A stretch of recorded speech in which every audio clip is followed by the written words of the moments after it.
Bismillahirrahmanirrahim. Assalamualaikum warahmatullahi wabarakatuh. Alhamdulillah, pada kesempatan kali ini kita dapat kembali melanjutkan materi pembelajaran PPKN untuk pertemuan minggu kedua.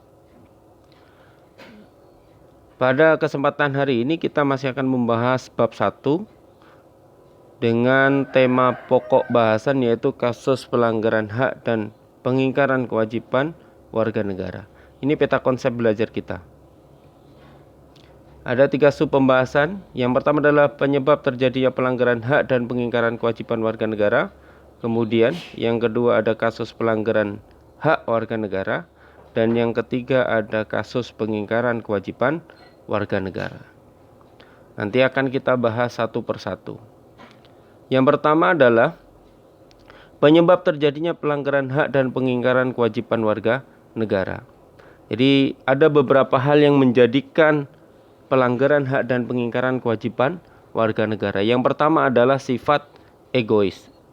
Sifat egois itu adalah sifat mementingkan diri sendiri atau mengutamakan diri sendiri dengan mengabaikan kepentingan orang lain. Dalam bahasa yang lebih gampang, orang egois adalah orang yang selalu menuntut haknya untuk dipenuhi, sementara dia tidak mau menjalankan kewajibannya. Padahal sebagaimana yang kita ketahui, setiap orang warga negara itu memiliki 2 hal yang selalu beriringan, yaitu hak dan kewajiban. Contohnya sifat egois itu ya ketika melakukan suatu perbuatan yang salah, dia tidak merasa dirinya bersalah, kemudian dia merasa dirinya adalah yang paling benar. Kemudian yang kedua adalah rendahnya kesadaran berbangsa dan bernegara. Nah, rendahnya kesadaran berbangsa dan bernegara ini mengandaikan bahwa seseorang itu tidak menghargai atau tidak mengingat bahwa dirinya adalah seorang warga negara yang hidup dalam negara dan juga sekaligus memiliki suku bangsa, di mana satu dengan yang lainnya harus saling menghargai. Gitu. Sehingga ketika mendapatkan suatu permasalahan, dia harus menyelesaikan dengan cara-cara yang baik pula. Contoh umpamanya yang sering terjadi adalah rendahnya kesadaran berbangsa dan bernegara ini adalah sifat anarkisme dalam pilkada umpamanya atau pilkades. Yang satu menang, yang satu kalah, yang kalah tidak terima, kemudian melakukan sifat anarkisme, melakukan perbuatan anarkis, umpamanya merusak kantor polisi, merusak kantor KPU dan lain sebagainya. Itu tidak diperkenankan. Kemudian yang ketiga adalah sifat tidak toleran. Sifat tidak toleran ini adalah sifat yang muncul karena seseorang tidak bisa menghargai atau menghormati kedudukan orang lain. Contoh, kita hidup bertetangga, maka kita harus menghargai tetangga kita. Kemudian kita sekolah, kita punya teman satu kelas, kita harus menghargai teman kita satu kelas. Jangan suka melakukan bullying. Nah, bullying itu termasuk bagian dari sifat tidak toleran tersebut. Kemudian yang keempat, penyalahgunaan kekuasaan. Nah, penyalahgunaan kekuasaan ini adalah menyelewengkan atau memanfaatkan kekuasaan yang dimiliki untuk melakukan sesuatu yang dia inginkan dan merugikan orang lain. Nah, penyalahgunaan kekuasaan ini tidak hanya identik dengan penguasa atau pemerintah, tapi siapa saja atau siapa saja yang memiliki kekuasaan atas orang lain. Saya kasih contoh umpamanya seorang majikan.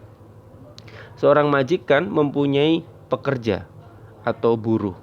Nah, seorang majikan ini harus memperhatikan hak-hak buruhnya. Itu. Saya ambil contoh, seumpamanya seorang majikan pada tanggal merah menyuruh buruhnya untuk masuk kerja.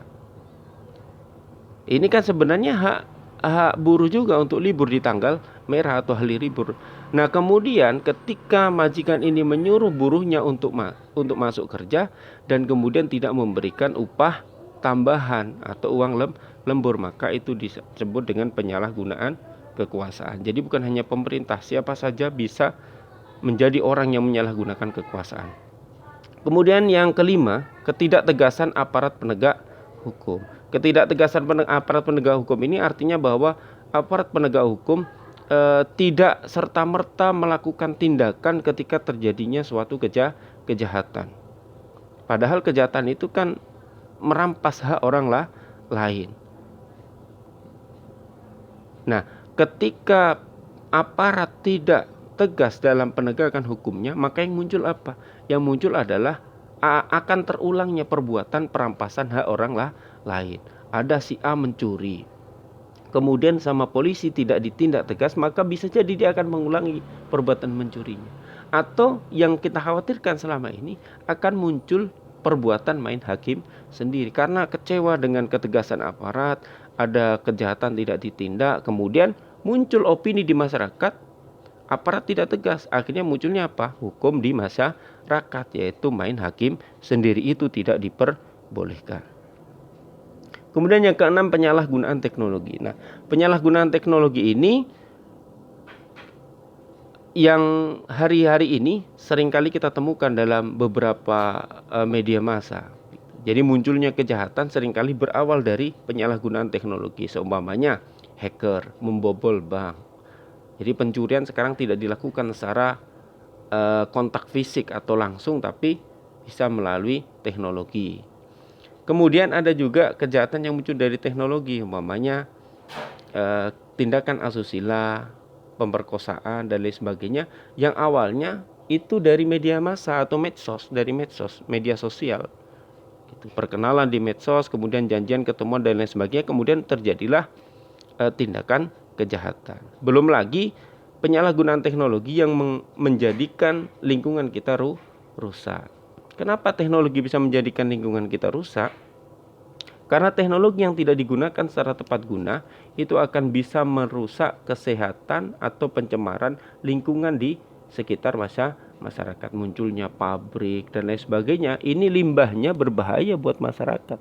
Memang di satu sisi teknologi membawa keuntungan bagi kita, tapi di sisi lain dia juga menjadi bumerang bagi kita sendiri. Jadi seperti pisau yang bermata dua.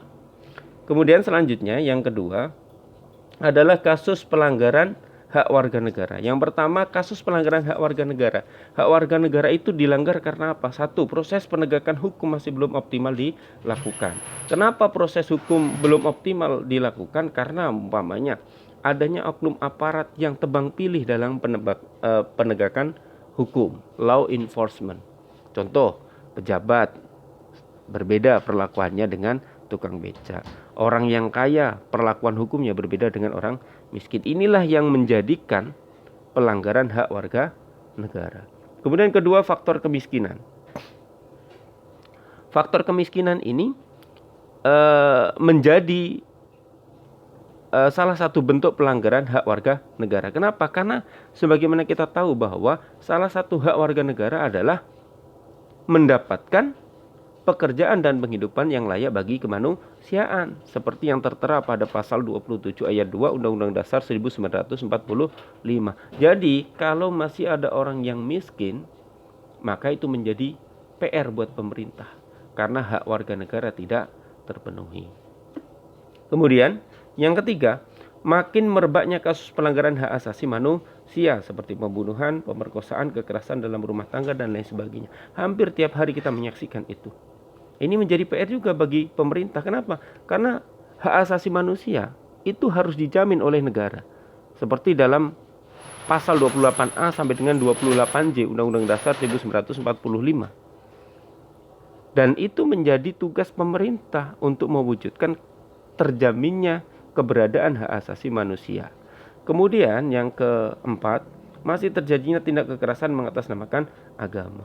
Jadi di negara kita, karena kita multi etnis, agama, maka seringkali terjadi konflik of human interest atau konflik antar sesama manusia yang diakibatkan oleh masalah agama. Masih adanya pelarangan pergi untuk melaksanakan ibadah atau kemudian melakukan tindakan kekerasan terhadap minoritas dan lain sebagainya. Padahal kebebasan beragama sudah dijamin oleh pemerintah dalam Undang-Undang Dasar 1945 pasal 29 ayat 2. Kemudian yang kelima adalah angka putus sekolah yang cukup tinggi. Nah, ini yang memprihatinkan bagi kita. Pemerintah sudah mencanangkan program 12 tahun belajar dengan total alokasi pendanaan APBN 20% dari total keseluruhan dana APBN. Kalau dana APBN kita, negara kita adalah 2000 triliun, maka 20%-nya adalah 400 triliun. Itu hanya khusus pendidikan, dan ini menjadi alokasi terbesar di APBN. Tapi ternyata angka putus sekolah ini masih cukup tinggi. Nah, ini menjadi PR buat pemerintah. Karena apa? Setiap warga negara itu berhak mendapatkan pendidikan. Pasal 31 ayat 1 Undang-Undang Dasar 1945.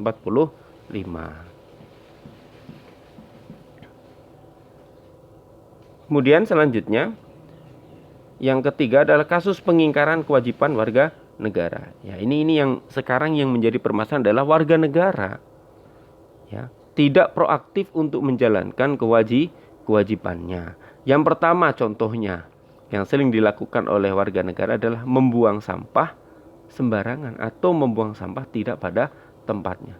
Ini jangan dijadikan sebagai tradisi. Terkadang saya sendiri menjadi sangat ironis, ya.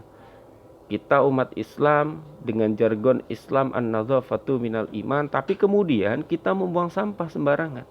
Kita lihat hampir tiap hari pemandangan di sungai sampah berkeliaran di mana-mana. Kenapa? Karena orang cenderung membuang sampah di sungai. Padahal membuang sampah di sungai itu berdampak bahaya bagi ekosistem kita.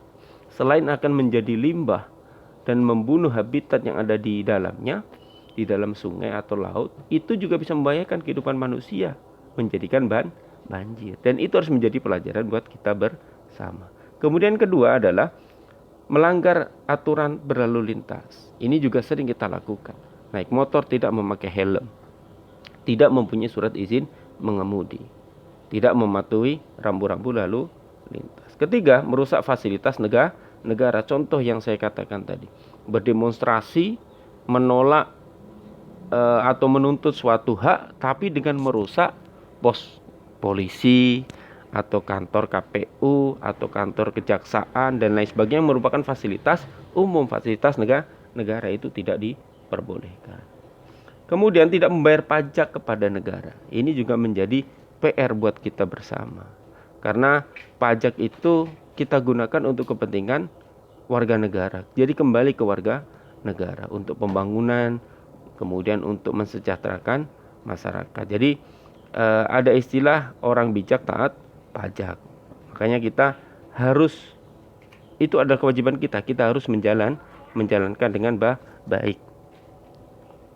Kemudian yang tidak berpartisipasi dalam usaha pertahanan dan keamanan negara. Jadi kita mangkir dalam upaya berpartisipasi dalam usaha pertahanan dan keamanan negara. Misalnya ada jadwal siskamling, tapi kita tidak datang. Kita tidak mengikuti kegiatan siskamling yang dilakukan oleh masyarakat. Ini salah satu contoh pengingkaran warga negara dalam konteks tidak berpartisipasi dalam usaha pertahanan dan keamanan negara.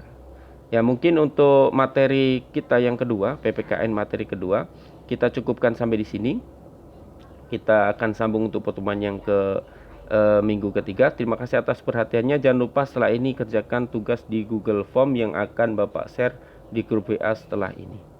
Mungkin itu saja dari saya, kurang lebihnya saya mohon maaf yang sebesar-besarnya. Billahi fisabilil haq wastabiqul khairat. Wassalamualaikum warahmatullahi wabarakatuh.